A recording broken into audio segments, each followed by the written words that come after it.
नमस्कार, आप सभी का स्वागत है मनी9 के खास वीडियो आई ओपनर में। और ये है आई ओपनर का 7वां एपिसोड। आई ओपनर में हम आपके लिए कुछ ना कुछ खास लेके आते हैं, कुछ ऐसा टॉपिक लेके आते हैं जिसके बारे में आपको डिटेल में हम हर एक चीज डेटा के साथ, फैक्ट्स के साथ बताने की कोशिश करते हैं ताकि आपके पास ज्यादा से ज्यादा और सही जानकारी पहुंच सके। आज हम बात करने वाले हैं कुछ यूनिकॉर्न स्टार्टअप्स के आईपीओ की, लेकिन पहले आपको ये बता दें कि इस वक्त जो आईपीओ का बाजार है वो गर्म है। कुछ आईपीओज में इन्वेस्टर्स को अच्छा लिस्टिंग गेन मिल रहा है और कुछ आईपीओज इस वक्त डिस्काउंट पर लिस्ट होते हुए नजर आ रहे हैं।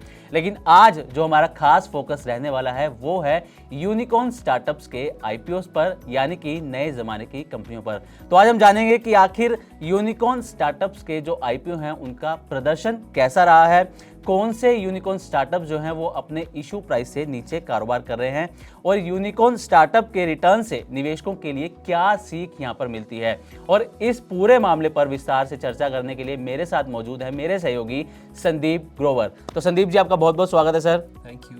तो सर, पहले तो आपसे ये जानना चाहेंगे कि ये यूनिकॉर्न स्टार्टअप या यूनिकॉर्न जो वर्ड है ये क्या स्टैंड करता है सर, इससे क्या क्लियर होता है, हमारे जो दर्शक है वो भी जानना चाहेंगे। पहले स्टार्टअप यानी कि नए जमाने की कंपनियां जी। एक होती है ब्रिक एंड मोटर यानी कि पुराने जमाने की कंपनियां जिनके प्लांट्स होते हैं, जमीन पर कामकाज होता है, मशीनरी होती है, प्लांट होता है, वर्कर्स होते हैं उसके अंदर। और आपको जब आप कभी कहीं जा रहे हैं, कहीं से निकल रहे हैं, ऑफिस जा रहे हैं या कहीं और जा रहे हैं, तो आपको रास्ते में उनके प्लांट्स, उनके कामकाज होते हुए वहाँ से ठक ठक ऐसी आवाज़ें, कुछ कामकाज होने की जो चीज़ें हैं वो आपको दिखती हैं। और उनकी गाड़ियाँ, उनके ट्रक्स चलते हुए दिखेंगे, तो हम उनको ब्रिक एंड मोटर यानी कि पुराने ज़माने की कंपनियाँ बोलते हैं। अब नए ज़माने की कंपनियाँ जो प्लेटफॉर्म बेस्ड हैं, जिनको हम देख नहीं पाते हैं लेकिन हाँ हमारे मोबाइल में, हमारे रोज़मर्रा की ज़िंदगी में उनको महसूस कर पाते हैं, वो जो नए ज़माने की कंपनियाँ जब $1 बिलियन, $1 अरब का वैल्यूएशन या उससे ज़्यादा वैल्यूएशन हासिल कर लेती हैं तो उनको हम यूनिकॉर्न स्टार्टअप्स बोलते हैं। अब यूनिकॉर्न स्टार्टअप्स कोई नया कॉन्सेप्ट नहीं है, आईपीओ भी नया कॉन्सेप्ट नहीं है। और आईपीओ के जैसे आपने कहा कुछ ज़्यादातर प्रीमियम पर लिस्ट हो रहे हैं, कुछ मायूस भी कर रहे हैं, डिस्काउंट पर लिस्ट हो रहे हैं। तो फिर जो यूनिकॉर्न स्टार्टअप्स हैं जिनको लिस्ट हुए ठीक ठाक समय हो चुका है, अब 3-4 साल के आसपास का समय हो चुका है जब इनका साइजेबल प्रेजेंस मार्केट में हो चुका है। तो अब तक जो यूनिकॉर्न स्टार्टअप्स लिस्ट हुए हैं भारतीय बाजारों में, उनका प्रदर्शन हमने आपके सामने डिकोड करने की कोशिश की है इस वीडियो के जरिए। और उससे आपको सीख क्या मिलती है, आपकी लर्निंग क्या होनी चाहिए, वो भी हम आपको बताने की कोशिश करेंगे। तो यूनिकॉर्न की आपने बात करी। अब यूनिकॉर्न स्टार्टअप्स में कुछ 14 मोटी मोटी कंपनियां हैं, ये यूनिकॉर्न स्टार्टअप्स है जिनकी लिस्टिंग अभी तक इंडियन मार्केट्स में हुई है। 50-50 का रेशो है रिटर्न वाइज अगर आप देखेंगे तो। ऑलमोस्ट 7 ऐसे हैं जो इशू प्राइस के ऊपर हैं और 7 इशू प्राइस के नीचे हैं, मतलब रफली यही आपको नंबर दिखेगा। और FY25 यानी कि जो बीता वित्त वर्ष है ना, जो लेटेस्ट नंबर्स हैं उसमें भी 7 कंपनियां लिस्ट हुई थी, उसमें से 4 अपने इशू प्राइस के नीचे ही ट्रेड कर रही हैं। तो यहाँ पे भी आपको ऑलमोस्ट 50-50 के आसपास का ही नंबर दिखेगा। तो आपकी इजाज़त हो तो मैं कुछ आंकड़े पढ़ूँ। बिल्कुल बिल्कुल सर, आंकड़े ही पढ़ना सबसे ज़्यादा ज़रूरी है क्योंकि हमने जैसा कि कहा, हम पूरा डेटा लेके आते हैं, फैक्ट्स के साथ अपने व्यूअर्स को पूरी डिटेल यहाँ पर देने की कोशिश करते हैं। तो डेटा हमारे लिए यहाँ पर बहुत इंपॉर्टेंट है। तो मैं चाहूँगा कि आप एक बार व्यूअर्स के लिए डेटा भी सर पढ़ कर बताएं। ये डेटा आपके सामने जो है ना, ये 6 अगस्त तक की क्लोजिंग के आंकड़े हैं, यानी कि बुधवार शाम तक के आंकड़े हैं ये। और ये डेटा बता रहा है कि इस अब पहली प्लेट जो आपके सामने आ रही है इसमें आप देख पाएंगे कि पेटीएम सबसे ऊपर नाम है। अब पेटीएम में ना डिबेट है, एक डिबेट ये है कि 2150 का इशू प्राइस था और अभी भाव 1050-1060 के आसपास है। तो ऊपर से गिरा हुआ या इशू प्राइस से गिरा हुआ, लेकिन लोअर लेवल से जो कि 300-310 के आसपास के थे, वहां से ये 3 गुना से ज्यादा चल चुका है। तो आप वैसे ग्लास आधा भरा है या आधा खाली है, आपके ऊपर है, डिपेंड करता है। लेकिन देखिए, जिसने आईपीओ में पैसा लगाया था उसका तो पैसा टूट रहा है ना। बिल्कुल। तो हम आईपीओस की बात कर रहे हैं, जिसने इशू प्राइस पे लिया, जिसको 2150 का प्राइस पड़ा, उसका पैसा तो आज भी 1000 रुपए टूट रहा है। बिल्कुल। तो उस लिहाज से ये सबसे ज्यादा गिरा हुआ आईपीओ यही है। अब मैं उसका कारण भी बताऊंगा आपको। मतलब आधा गिर चुका है, 50% घाटे में चल रहा है। मतलब लो लेवल से 3 गुना होने के बाद भी जिसने 300 का लेवल देखा या जिसने ये 1050 का लेवल अब दिख रहा है, उसका पैसा अभी भी आधा टूटा हुआ है। बिल्कुल। तो ये टॉक ऑफ द टाउन है, सबसे बड़ा स्टार्टअप्स का या फिर जो यूनिकॉर्न स्टार्टअप्स है उसका चेहरा इसी को माना जाता था और इसी ने सबसे ज़्यादा पैसा डुबोया भी है। और दूसरा नाम है ओला इलेक्ट्रिक का। यहाँ पर आपको 47% का फॉल दिखेगा। ये 6 अगस्त तक के मैं आंकड़े आपको बता रहा हूँ, आप ये मत सोचिएगा कि लेटेस्ट नंबर्स हैं। फर्स्ट क्राई का 23%, होनासा यानी कि मामाअर्थ के नाम से जिसके ब्रांड है वो 19% और वन मोबिक्विक सिस्टम्स ये 1/10 of the size of Paytm और उसका छोटा भाई माना जाता है जी। इसमें भी 16% का फॉल है और डिलीवरी यहाँ पर भी आप देखेंगे तो 6% के आसपास की गिरावट है। अब जो दूसरी प्लेट आपके सामने आएगी उसमें स्विगी ना आपको जस्ट नीचे दिखेगा सबसे, केवल 0.7% का रिटर्न है। ऑलमोस्ट ये भी नेगेटिव पॉजिटिव में झूलता ही रहता है, इसीलिए वो 6-8 या फिर 7-7 का जो नंबर आता है ना कि 7 ऊपर 7 नीचे। अब इसमें सक्सेस स्टोरीज भी हैं, ऐसा नहीं है जी कि पेटीएम का नाम लेके बस इनको एक तरफ से पकड़ा और इनकी बुराई करनी शुरू कर दी। अब एटर्नल यानी कि जोमेटो इसने पैसा बना के दिया भी है। 76 रुपये का इशू प्राइस था, याद होगा जिसने भी लगाया होगा। 300 के आसपास का प्राइस है, तो आप मान लीजिए कि यहाँ पे 300% का रिटर्न है। 300% का रिटर्न मतलब 4 गुना। जी बिल्कुल। परसेंटेज में 100% मतलब 2 गुना हो जाता है, तो 300% मतलब 4 गुना के आसपास पैसा बन रहा है। जिसने पैसा लगाया आईपीओ में और पैसा लगा के अभी भी होल्ड कर रहा है, 4 गुना पैसा बन रहा है। तो मैंने कहा जैसे सक्सेस स्टोरीज हैं। जिंका लॉजिस्टिक्स अभी कुछ दिन पहले ही नंबर आए हैं, ब्लैक बक के नाम से इनका ब्रांड है, बहुत शानदार नंबर्स आए और उसके बाद आप देखिए डबल अभी भी आपको इशू प्राइस से नजर आएगा। पीबी फिनटेक ये भी अच्छी स्टोरी है, 76% 77% इसमें भी पैसा बन रहा है। 60% ईज माई ट्रिप, ये एडजस्टेड प्राइस है।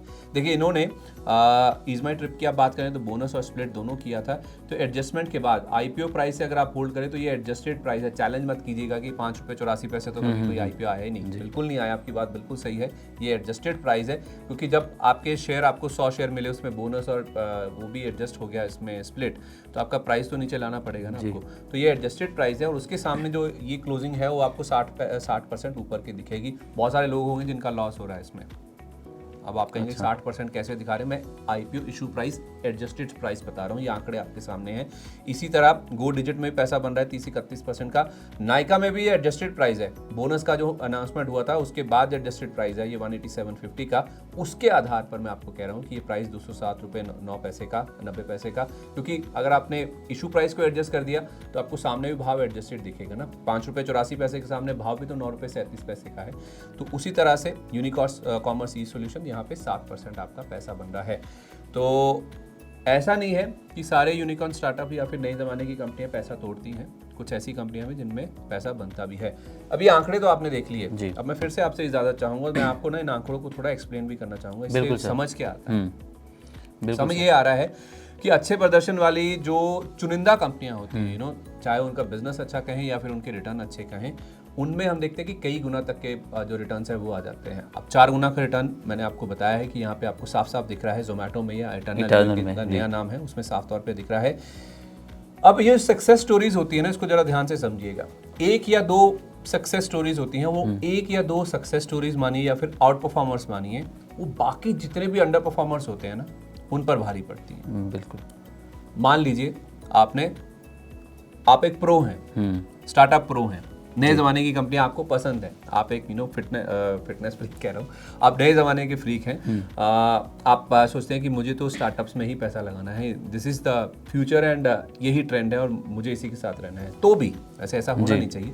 तो भी आप देखेंगे 1 या 2 कमाल करने वाले जो स्टॉक्स होंगे ना, जो बाकी जो अंडर परफॉर्मिंग स्टॉक्स होंगे आपके पोर्टफोलियो में स्टार्टअप्स के, वो उसके ऊपर भारी पड़ जाएंगे या फिर उसके जो रिटर्न है उसको निगेट करके आपका पोर्टफोलियो पॉजिटिव में ले आएंगे। तो इनकी जो सफलता होती है ना, उससे जो रिटर्न है ना वो कई गुना बन जाते हैं जी। ठीक है, स्पेशली ऐसी कंपनियां जिनके बिजनेस मॉडल बहुत अच्छे होते हैं और जिनमें हम देखते हैं कि निवेशकों का आईपीओस के बाद भी जो रुझान है वो पॉजिटिव साइड पर देखने को मिलता है। तो इन नंबर्स से, इन आंकड़ों से एक ही सूत्र से सबको नहीं बांधा जा सकता। ये सामने निकल के सामने और ये समझ आता है कि 1 या 2 या 3 ऐसे नाम होते हैं जो आउट परफॉर्मर्स होते हैं, जिनके बिजनेस मॉडल क्लिक कर जाते हैं या फिर वो सफल हो जाते हैं। वो सफलता की बात भी करेंगे कि कैसे सफलता इम्पॉर्टेंट है और कैसे सस्टेन किया जाता है उन नंबर्स को या फिर उस ग्रोथ को। लेकिन ये एक टेक अवे जो कि निकल के आता है। ठीक है संदीप जी, जैसे कि आपने बताया कि कुछ कंपनियां जो हैं वो अपने जो इशू प्राइस था उससे नीचे कारोबार कर रही हैं और कुछ कंपनियों ने अच्छा रिटर्न भी दिया है। अगर जोमेटो का ही हम एक एग्जांपल ले लें तो 300% का रिटर्न उसने इन्वेस्टर्स को दिया है। लेकिन फिर भी सर एक सवाल जो निकल कर आता है कि नए ज़माने की कंपनियां हैं, फिर भी ये जो स्टार्टअप्स हैं, जो यूनिकॉर्न स्टार्टअप्स हैं, ये पिटते हुए नज़र क्यों आ रहे हैं सर? जो पिटे हुए हैं, बिल्कुल। देखिए, पिटे होने के पीछे 3-4 वजह है, मैंने कुछ हाईलाइट किया अभी। पहले सबसे बड़ा जो रीज़न होता है ना, वैल्यूएशन होते हैं। कि जब ये कंपनियां आती है ना, पेटीएम जब आया था ना तो यूफोरिया बहुत था, पेटीएम करो, बिल्कुल। आज भी अभी भी वही है, है? अभी भी है। अब जब आपका वैल्यूएशन जी आपके उत्साह या फिर इन्वेस्टर का जो ऑप्टिमिज्म है उससे ड्राइव होगा, जी तो जो एक्चुअल आपका बिजनेस है, जो आपकी अर्निंग्स है या फिर आपका जो मुनाफा है उससे नहीं ड्राइव होगा, तो फिर यही हाल होगा। यूफोरिया था उस समय, उत्साह बहुत ज्यादा था लोगों में, पेटीएम का नाम चल रहा था। बिल्कुल तो एग्जांपल दे रहा हूँ, पेटीएम है भी आपकी लिस्ट में, आप देखिए जिसका पैसा टूट रहा है वो तो समझेगा इस चीज़ बिल्कुल को। बिल्कुल भाई जिसने 300 पे लिया वो कहेगा बकवास कर रहे हैं, जिसने 2150 पे लिया है, उसका दर्द अभी भी है, उसने 1050 के लेवल पे भी उसका दर्द है, 300 वाला 1050 हो गया, वो इंतजार कर रहा है कि कब ये वापस समझ उस आएगा पर। कि हाँ यार वैल्यूएशन सही नहीं थी, बिल्कुल। दिक्कत की बात है। तो वैल्यूएशन सबसे इंपॉर्टेंट चीज है कि वैल्यूएशन ड्राइव कैसे हो रही है, क्या वो इन्वेस्टर ऑप्टिमिज्म से, यूफोरिया से ड्राइव हो रही है या फिर आपकी अर्निंग से।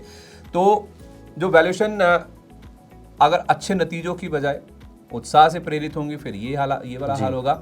और लिस्टिंग के बाद जब उसका सही आंकलन होता है ना किसी कंपनी का, सही असेसमेंट लगता है, जब एक्चुअल पिक्चर समझ आती है, 1-2 क्वार्टर्स के नंबर्स आ जाते हैं, तब आपको पता चलता है अरे यार मैंने तो गलत प्राइस पे कर दिया।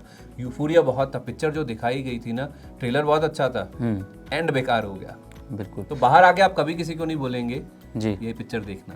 लेकिन सर ये जो आपने बोला कि लिस्टिंग के बाद सही उसका असेसमेंट होता है, लेकिन जब आईपीओ आता है तो उससे पहले भी तो ज़रूरी है कि आप उस कंपनी के बारे में अच्छे से पढ़ लें, उसकी डिटेल अच्छे से पढ़ लें, आप समझ लें कि हाँ ये आपके लिहाज से जो आप पैसा लगा रहे हैं वो आपके लिए ठीक है कि नहीं। तो ये भी तो ज़रूरी है। लेकिन कई इन्वेस्टर्स ऐसे हैं, जैसे कि आपने बताया, उत्साह में ही पैसा लगा देते हैं वो। हम तो आई ओपनर करने आएंगे, आपकी आंखें तो पहले ही खुली हुई हैं। तो मुश्किल सवाल आपने पूछ लिया। नहीं होना चाहिए, बिल्कुल सही बात है। ऐसा क्या है कि जो छुपा लेती है कंपनी? जी पता तो सब कुछ होता है पहले से ही, लेकिन एक प्रॉमिस भी तो होती है ना, एक उत्साह भी तो होता है ना, एक ऑप्टिमिज्म होता है, आशावादी होता है ना कि हम ये कर देंगे, वो कर देंगे, हम इतनी जल्दी मुनाफे में आ जाएंगे। अब इनके साथ दिक्कत यही है कि ये कंपनियां मुनाफे में नहीं होती। जब पेटीएम भी आई थी तो घाटा ही था सामने। ऐसा नहीं है कि मैं कह रहा हूँ कि और कंपनियां नहीं है जो घाटे में नहीं आती आईपीओ लेकर। अभी जेएसडब्ल्यू सीमेंट ही है आपके सामने, वो पिछले साल के नंबर नेगेटिव है उनका, घाटे में है वो, फिर भी वो कंपनियां है। और ब्रिक एंड मोटर है, मैन्युफैक्चरिंग कंपनी है, सारे प्लांट आपको दिखेंगे, सब कुछ दिखेगा। लेकिन इनमें होता क्या है ना, ये जैसे मैंने कहा ना, ऑप्टिमिज्म या फिर उत्साह, आप फ्यूचर जो अर्निंग्स होती है ना, जिसमें कंपनी मुनाफे में आने की उम्मीद होती है, उस उम्मीद पे आप इसमें पैसा लगाते हैं कि ये स्टार्टअप सफल हो जाएगा, ये स्टार्टअप आइडिया अच्छा है, आइडिया तो बिकता है ना स्टार्टअप का। बिल्कुल। तो आइडिया बिक गया, आइडिया आपने भी खरीद लिया, लेकिन वो आइडिया क्लिक किया कि नहीं किया, बहुत सारे फैक्टर्स होते हैं उसमें। ऐसा नहीं है कि केवल एक ही चीज होती है, कि मैं आगे वो भी आपको बताता हूँ। लेकिन इसमें अगर आप देखेंगे ना तो आपको स्विगी, डिलीवरी, पेटीएम और नाइका जैसे उदाहरण दिखेंगे। अब स्विगी आप कहेंगे इटर्नल तो पैसा बना रहा है, स्विगी नहीं बना रहा, सेम उसी सेक्टर में ही है, सेम, दोनों का कारोबार लगभग सेम ही है। लगभग क्या वही कारोबार है, एक दूसरे को रेप्लिकेट कर रहे हैं, एक दूसरे को ही कॉपी करने की कोशिश कर रहे हैं, एक दूसरे के साथ ही compete कर रहे हैं। वो एक उसमें घुसा तो वो भी उसमें घुस गया, वो उसमें अगर क्विक कॉमर्स में आ गया, दोनों कॉमर्स में आ गए, तो फिर भी स्विगी नहीं चल पा रहा है। तो यहाँ से भी एक सीख मिलती है आपको कि ऐसी कंपनी के साथ रहिए जो मुनाफा कमा पा रही है, जिसका पोटेंशियल ज़्यादा है। और चुनिंदा जो स्टार्टअप्स होते हैं ना, वो अपना बिजनेस कंटिन्यू नहीं कर पाते हैं, या फिर उस लेवल पर उस उत्साह के साथ जैसा हमने सोचा होता है वैसे नहीं कंटिन्यू कर पाते। मैं आपको रीजंस देने की कोशिश कर रहा हूँ क्यों इनके शेयरों में गिरावट आती है। एक इनका वैल्यूएशन, दूसरा जो एक्चुअल पिक्चर जब सामने आती है, ठीक है, और तीसरा ये भी होता है कि आपने जितना समय आपने सोचा था, चलो ठीक है आइडिया है, थोड़ा समय लगता है, आप इनिशियली लॉसेस इनकर करते हैं, लेकिन ज़रूरत से ज़्यादा समय लग गया आपके मुनाफे में आने में, या फिर प्रॉफिटेबल होने में, या फिर ब्रेक इवन होने में। प्लस ये जो सेक्टर जैसे हमने स्विगी और इटर्नल की बात करी, आपके पास कंपेटिटिव एडवांटेज है या नहीं है। सेम सेक्टर में, सेम आइडिया पे स्विगी भी काम करी, सेम में इंटरनल भी काम करी है। स्विगी आज तक मुनाफे में नहीं आ पाई, तो आपका सामने आप इटर्नल को देख लीजिए, भले इनका मुनाफा भी कम हुआ है, इस बार का नंबर देखिए, स्विगी का घाटा बढ़कर आ गया। और क्विक कॉमर्स जहाँ पे इन्होंने बढ़ चढ़कर पैसा लगाया, वहां पर भी दिक्कत हो रही है। तो आपके पास वो कंपेटिटिव एज नहीं है, आइडिया वही है, आप उसी सेम लाइन ऑफ बिजनेस है। और ऑन टॉप ऑफ दैट अब स्विगी और जो इटर्नल है वो दोनों कामकाज कर रहे हैं, कोई और आ गया उसमें, कोई बड़ा प्लेयर आ गया, तो आपका जो कंपेटिटिव एडवांटेज, या फिर आप कह रहे थे आपकी डुओपोली थी, वो डुओपोली खत्म होगी बिल्कुल। तो उस चीज़ को भी आपको ध्यान में रखना है कि आइडिया जो है ना, आइडिया कोई भी पकड़ सकता है, कोई बड़ा पैसा लेकर आ गया, बड़ा पैसा जलाने की उसके पास क्षमता है, तो इन दोनों को ही कभी टक्कर दे गया तो इसमें ना बिजनेस इवॉल्व बहुत जल्दी होता है, बहुत जल्दी चेंजेस आते हैं, इस चीज़ को भी आपको ध्यान रखना। प्लस रेगुलेटरी नॉर्म्स, पेटीएम के ऊपर हमने कई सारे एक्शंस होते हुए देखे। बिल्कुल। तो इस चीज़ को भी आपके ध्यान में रखना कि रेगुलेटरी नॉर्म्स जो बदल रहे हैं, उससे जो मेरा आइडिया जो मैंने खरीदा था या मैंने जो यूनिकॉर्न स्टार्टअप खरीदा था, क्या उसके ऊपर कोई असर तो नहीं हो जाएगा या कोई बंद तो नहीं हो जाएगा कारोबार उनका। और टर्न अराउंड में समय वाली बात तो मैंने आपको बताई बिल्कुल, थी। बिल्कुल। तो ये कुछ फैक्टर्स हैं जिस वजह से हम देखते हैं कि शेयरों में बड़ी गिरावट आती है। सबसे on top of that valuations. ठीक है, तो ये तो संदीप से बात होगी कि क्यों पिटते हैं यूनिकॉर्न स्टार्टअप्स, क्यों पिटते हो यहाँ पर नजर आए हैं। उनके बड़े कुछ बड़े रीजंस आपने यहाँ पर बताने की हमें कोशिश की है। कंपनियों का आपने काफ़ी अच्छे से एग्जांपल दिया है। लेकिन इस सब के बीच जो सबसे बड़ा सवाल है और हमारे व्यूअर्स भी वो जानना चाहेंगे, क्योंकि पैसा लगा हुआ है सर, हर कोई चाहता है कि मेरा पैसे का नुकसान ना हो, पैसा डूबे ना, अच्छा रिटर्न मिल जाए। तो इस सब से जो निवेशक हैं, जो इन्वेस्टर्स हैं, उनके लिए क्या सीख निकल कर सामने आती है? ठीक है, देखिए सबसे बड़ी बात क्या है, जैसे मैंने आपको बताया अभी, आप सक्सेस रेट को चेज मत कीजिए, यानी कि कितने ऊपर कितने नीचे, यानी कि कुल मिला के जैसे मैंने आपको कहा, सारे स्टार्टअप को या फिर सारे यूनिकॉर्न स्टार्टअप्स को आप मत भरिए अपने पोर्टफोलियो में। ये तो आपकी स्ट्रैटेजी होनी ही नहीं चाहिए। कुछ हिस्सा होना चाहिए आपके पोर्टफोलियो में, जैसा एक्सपर्ट्स बताते हैं। लेकिन अगर आप ऐसा करेंगे तो फिर जो आपका पोर्टफोलियो है वो अंडर परफॉर्म करेगा। ठीक है।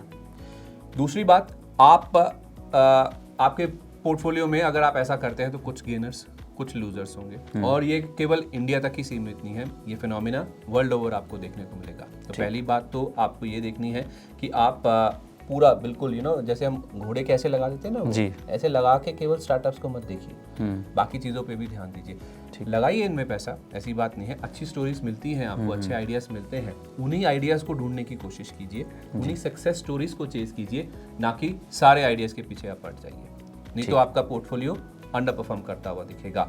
अब दूसरी बात, जो आप ब्रिक एंड मोटर के साथ करते हैं ना, वही आप इन्हीं के साथ भी करने की कोशिश कीजिए, और वो है डिसिप्लिन, जिसको हम अनुशासन भी बोलते हैं। अनुशासन क्या है? आपकी अर्निंग्स, आपका मुनाफा आना चाहिए, आपका रेवेन्यू लगातार बढ़ना चाहिए, और आपके बिजनेस में सस्टेनेबिलिटी होनी चाहिए जी।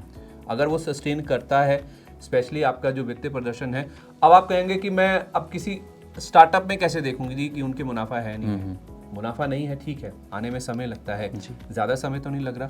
प्लस क्या धीरे धीरे नंबर्स में इंप्रूवमेंट हो रहा नहीं हो रहा? With the passage of time क्या मैनेजमेंट सीख रहा है, अपनी गलतियों से आगे बढ़ रहा है, इंप्रूवमेंट हो रहा है कारोबार में? आप ब्रेक इवन करने की तरफ बढ़ रहे हैं नहीं बढ़ रहे हैं? पीछे की गलतियों से सीख रहे हैं नहीं सीख रहे हैं? ये तो समझ सकते हैं। बिल्कुल। आपको पैसा लगा के छोड़ देना फिर अलग बात है, लेकिन सिद्धांत तो यही कहता है ना कि आप किसी कंपनी में पैसा लगाते हो तो आप उसके शेयर होल्डर हैं, यानी कि बिजनेस के मालिक हैं, पार्टनर है उसके। तो आपका पार्टनर क्या कर रहा है उस पर आंख तो रखेंगे, थोड़ी नजर तो रखेंगे। बिल्कुल। अगर आपका पार्टनर सही काम कर रहा है, आपको पैसा लगा के भूल नहीं जाना है उसमें। गलतियां हर किसी से होती है, लेकिन वो गलतियों से सीख रहा है नहीं सीख रहा है, इंप्रूवमेंट हो रहा है नहीं हो रहा, क्या आप ब्रेक इवन की तरफ बढ़ रहे नहीं बढ़ रहे हैं? इस चीज को आपको जरूर ध्यान में रखना होगा। आपका रेवेन्यू नहीं लॉस होना चाहिए, कस्टमर नए जुड़ने की रफ्तार कम हो सकती है, कोई अलग अलग फैक्टर्स होते हैं, सीजनैलिटी भी हो सकती है, कोई इवेंट में ज़्यादा भी हो सकते हैं, कभी ज़्यादा फेस्टिव सीजन आ गया तो आपकी ज़्यादा फूड डिलीवरी के ऑर्डर्स आ गए, ज़्यादा क्विक कॉमर्स के ऑर्डर्स आ गए, लेकिन वो रेवेन्यू आपका लूज नहीं होना चाहिए। दैट मीन्स आप अपना शेयर ना लूज करें। मार्जिन्स पे ठीक है, ऊपर नीचे हो सकता है, depending upon the competitive intensity, लेकिन आपका रेवेन्यू टिकाऊ होना चाहिए, मुनाफा और जो कॉम्पिटिटिव एडवांटेज है आपके पास, उन कंपनियों पे फोकस करें जिनके पास कंपेटिटिव एडवांटेज है। ऐसा नहीं कि मेरे पास एक आइडिया अच्छा चल रहा है, मैंने भी पैसा लगा दिया उसमें, अब मैंने कंपनी खड़ी कर ली, आपने भी उस कंपनी के शेयर खरीद लिए, ऐसा नहीं होना चाहिए। दूसरा, अब ऐसा नहीं है कि नहीं सीख रहे हैं फाउंडर्स और इन्वेस्टर्स भी सीख रहे हैं और फाउंडर्स भी सीख रहे हैं, वो इस चीज़ से सीख ले रहे हैं, कैसे रीजनेबल वैल्यूएशंस पे आईपीओस लाए जाए, बैलेंस बनाया जाए अर्निंग्स और ग्रोथ के बीच में और शेयर प्राइजेस के बीच में। तो जो बहुत ज़्यादा ऑप्टिमिस्टिक वैल्यूएशन वाली कंपनियां होती हैं और जो रियलिस्टिक बिजनेस ग्रोथ होता है, उसको मैच करने की कोशिश कीजिए। अगर आप वो नहीं करेंगे तो फिर आप फंसेंगे। वही हुआ था हमारे पेटीएम के केस में। ऑप्टिमिस्टिक वैल्यूएशन, जो आपको ऑप्टिमिज्म दिखाया गया और जो आपका रियलिस्टिक बिजनेस था, उसमें दोनों में बहुत अंतर था, और वही अंतर आज भी आपको 50% के रूप में दिख रहा है। तो सीख लेने के लिए बहुत कुछ है। उत्साह में किसी के कहने पर पैसा लगाना बहुत आसान होता है, उसके बाद फिर सवाल आते हैं, मैंने ये कर दिया, ऐसा हो गया। सवाल आना ही नहीं चाहिए, सवाल पहले आना चाहिए, मैं ले लूं कि नहीं ले लूं, मैंने इस सोच के साथ लेना है, मैं खरीद लूं कि नहीं खरीद लूं, क्या मैं सही हूं? पहले ठोक बजा के पूछिए ना, बाद में करने का क्या मतलब है? होमवर्क पहले ही कीजिए, और होमवर्क करना बहुत जरूरी है अगर आप पैसा मार्केट में लगा रहे हैं तो। ओके, तो शुक्रिया संदीप जी, आपने यूनिकॉर्न स्टार्टअप्स के बारे में डिटेल में हमारे व्यूअर्स को पूरी जानकारी दी, डेटा के साथ, कंपनियों के एग्जांपल्स के साथ कि कौन सी कंपनियां इस वक्त अपने इशू प्राइस से नीचे कारोबार कर रही हैं और कौन सी किसने अपने इन्वेस्टर्स को अच्छा रिटर्न भी दिया है। और इसमें आपके लिए जैसा कि संदीप सर ने बताया कि आपको क्या क्या देखना चाहिए अगर आप किसी कंपनी में पैसा लगा रहे हैं, तो आपके लिए बेहद ज़रूरी है कि अगर आप बाज़ार में पैसा लगाने की सोच रहे हैं तो पहले उस कंपनी के बारे में अच्छे से रिसर्च कर लें, उसके बारे में समझें और देखें कि आपके हिसाब से वो कंपनी सही बैठती है कि नहीं, आप जहाँ पैसा लगाने जा रहे हैं। तो उम्मीद करते हैं कि आपको आई ओपनर की ये वीडियो पसंद आई होगी। इसी तरह की और भी वीडियोस आपको मनी9 के प्लेटफॉर्म पर देखने को मिलेंगी। आगे भी आई ओपनर में हम आपके लिए ऐसे ही इंटरेस्टिंग टॉपिक्स लेकर आते रहेंगे। आज के लिए बस इतना ही। नमस्कार।